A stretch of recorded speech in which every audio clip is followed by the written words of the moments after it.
یہ کہتے ہیں کہ بہن نے کوشچن کیا کہ کیا رمضان میں پورا قرآن ناظرہ ختم کر لینا یہ کمال ہے، یا پھر ایک اور شخص ہے جو تفسیر کے ساتھ قرآن پاک پڑھتا ہے لیکن 15 سپاروں سے آگے نہیں بڑھ پاتا، یہ افضل ہے؟ میری بہن، آپ 15 سپاروں کی بات کر رہی ہیں، میں بالکل وثوق اور دلائل کے ساتھ ثابت کر سکتا ہوں کہ قرآن عظیم کے ایک رکوع کو اگر آپ ترجمہ اور تفسیر کے ساتھ پڑھ کر اچھی طرح سمجھیں، یہ آپ کے 50 قرآنوں پر بھاری ہے۔ ہماری عوام نے تو سمجھا ہی نہیں ہے، نہ پیغام الہی کو سمجھا نہ کچھ۔ میں آسان الفاظ میں آپ کو عرض کرتا ہوں، ایک بادشاہ نے اپنے غلام کو ایک خط بھیجا اور کہا کہ اس میں 10 احکام ہیں، فوراً سے پیشتر ان کو پورا کرو۔ لیکن جب غلام کے پاس وہ خط پہنچتا ہے وہ پڑھتا نہیں ہے، اس کو سونگتا ہے،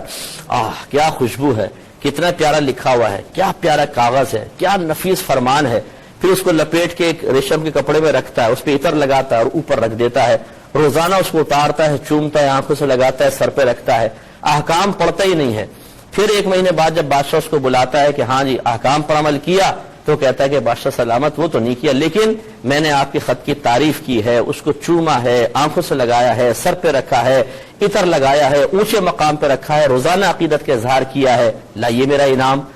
تو آپ بتائیں دیانتداری سے بادشاہ سے انعام دے گا یا سزا دے گا؟ کیونکہ خط بھیجنے کا مقصد چموانا نہیں تھا، اس کی تعظیم کروانا نہیں تھا، احکام پر عمل پیرا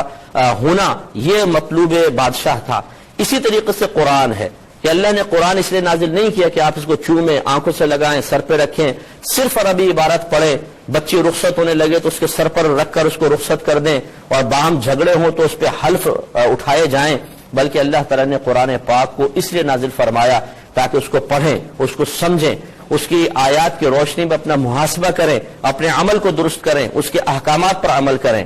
اب جو امتی اس کو سمجھتا ہی نہیں ہے، پوری زندگی گزر گئی پڑھے جا رہے ہیں قرآن پاک بس عربی عبارت، اور اگر پوچھیں کیا لکھا ہوا ہے کچھ سمجھ میں نہیں آ رہا، یعنی پیغام الہی سمجھنے کی فرصت نہیں، حتیٰ کہ موت آ گئی اور پوری زندگی اس طرح دنیا سے رخصت ہو گئے کہ پوری زندگی میں ایک بار بھی اللہ کے پیغام کو سمجھنے کی توفیق حاصل نہ ہوئی، اور پھر یہ سمجھے کہ مجھے اس پر انعام ملے گا۔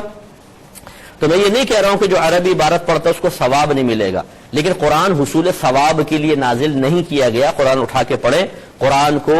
اس لیے نازل کیا گیا تاکہ اس کی آیات پر عمل کیا جائے۔ لہذا جو ایک رکوع پڑھے اسے اچھی طرح سمجھ کے پڑھے، پھر اپنا عملی محاسبہ کرے، اگر اس میں کوئی قابل عمل بات ہے اسے اپنی ذات پر نافذ کرے، کسی ممنوع شے کا ذکر ہے اور وہ ہمارے اندر ہے تو اس گندی عادت کو اپنے اندر سے نکالے، یہ اس کے 50 قرآن پڑھنے سے بہتر ہے۔ اس بات کو سمجھ لیجئے، میں بلا تمثیل عرض کر رہا ہوں، اس سے نہیں ملا رہا ہوں، بلا تمثیل عرض کر رہا ہوں کہ ایک طرف 100 من پیاز رکھ لیں اور ایک طرف 1 کلو سونا رکھ لیں۔ اگر آپ کو آفر کی جائے کہ 1 کلو سونا لے لو یا 100 من پیاز لے لو، اور آپ کہیں جی 100 من پیاز لیں گے، تو آپ کی بے وقوفی کا پروانہ جاری کرنے کی ضرورت نہیں ہے، سب کہیں گے یہ احمق ہیں۔ مقدار کے اعتبار سے کم ہے لیکن مالیت کے اعتبار سے زیادہ ہے، تو جو قرآن سوچ سمجھ کے پڑھے گا اس کا زیادہ ثواب ہے۔ ہماری بڑی بوڑھیاں بیٹھ جاتی ہیں پڑھ رہی ہیں قرآن زبردست، رمضان میں جی کتنے قرآن ختم کیے، اس دفعہ بھی میں نے 10 قرآن ختم کر لیے۔ کیا فائدہ ہوا 10 قرآن ختم کرنے کا؟ صرف ثواب؟ اس لیے تو قرآن نازل نہیں کیا گیا تھا،